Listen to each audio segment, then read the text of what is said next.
I'm going to show you how to make a delicious Thai beef jerky. It's called Nua Sawan. Nua means beef and Sawan paradise. The Thai people name this recipe this way because its exquisite flavor brings absolute happiness as if being in paradise. Enjoy Nua Sawan as a snack or serve it with rice and vegetables. Heat 2 tablespoons of coriander seeds and half teaspoon of cumin seeds. Toast over very low heat, stirring regularly to release their aromas. Be careful not to burn them. It would give an unpleasant bitter taste. Once the fragrance rises, after about 4 minutes, remove from heat.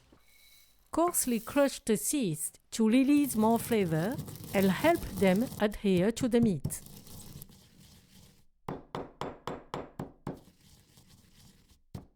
To prepare the marinade, use coconut sugar. It has a subtle fragrance. It can be replaced with cane sugar or white sugar.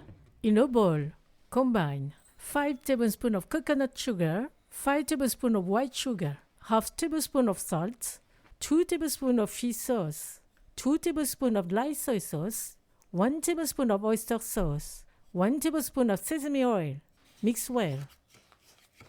Using 2 types of sugar creates a more balanced marinade.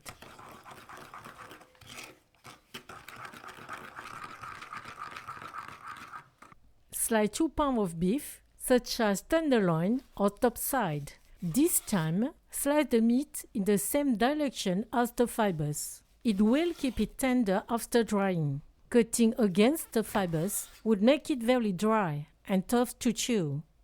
Cut into 1/4 inch thick slices. If the slices are too thin, they will become hard and crispy after drying and frying, losing the tender texture. At the end of the beef cut, press the meat down with one hand to keep it firm to easier slicing. Put the meat in a large container. Add the marinade and knead thoroughly so the meat absorbs the sauce and becomes tender.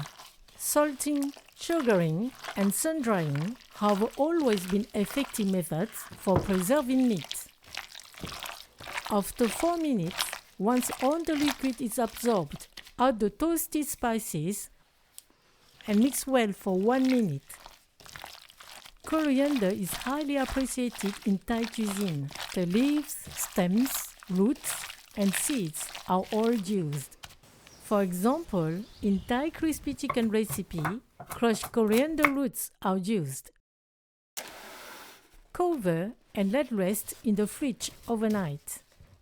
The next day, take out the marinated meat.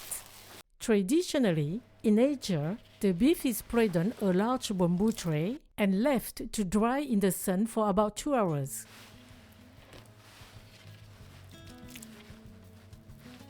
Here we can use an oven at low temperature. Put the slices on the rack to allow air circulation.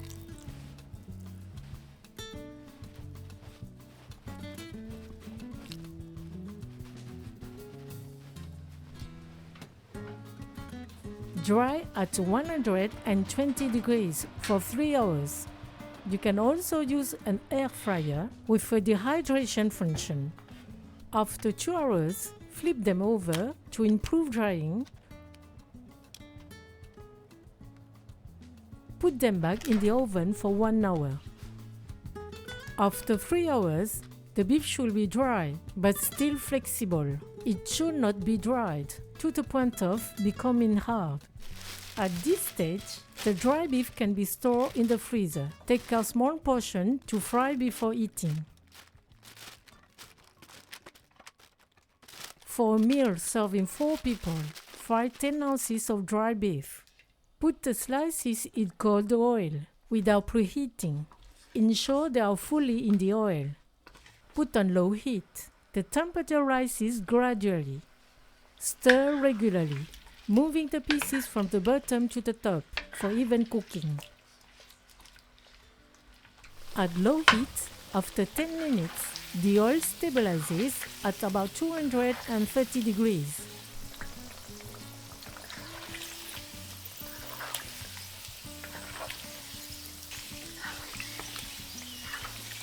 After about 17 minutes, the meat takes on a beautiful mahogany color. Remove and drain.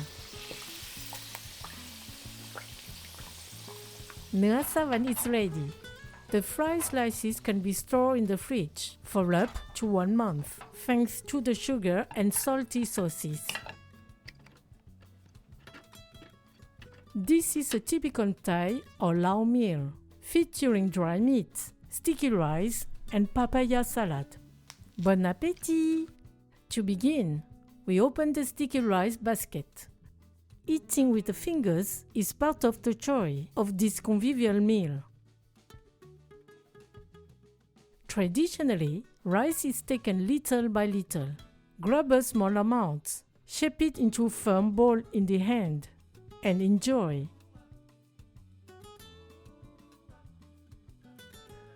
Nua Sawan is tender, dry but not too much.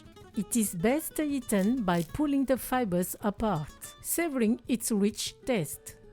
It's perfect for picnics, travel, and appetizers. Making dry beef at home is far more economical than buying it.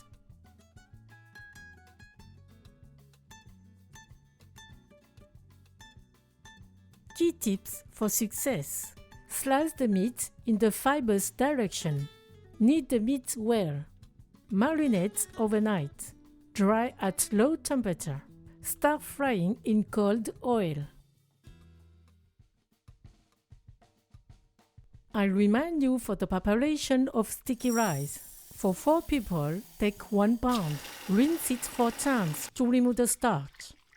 Sticky rice is naturally hard, so soaking rehydrates the grains, making sure they cook all the way through. Let the rice soak for at least 6 hours, but ideally overnight. Then drain it. To steam it, wrap the rice in a thin cloth. This keeps the grains from falling through the holes in the steamer, sticking to the basket, or getting too wet from water droplets. Traditionally, this is done in a bamboo basket, but if you don't have one, you can use a dim sum steamer basket. It works just as well. When steaming, make sure that water level isn't too high. It shouldn't touch the rice at all. Steam the rice over high heat for 30 minutes. After 15 minutes, stir the rice to make sure it cooks evenly.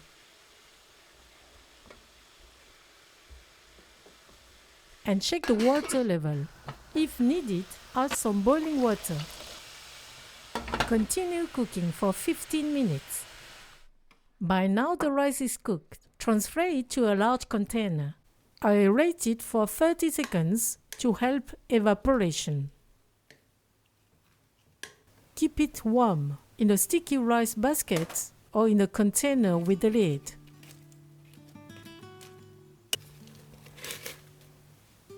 Thank you. See you for the next homemade dish.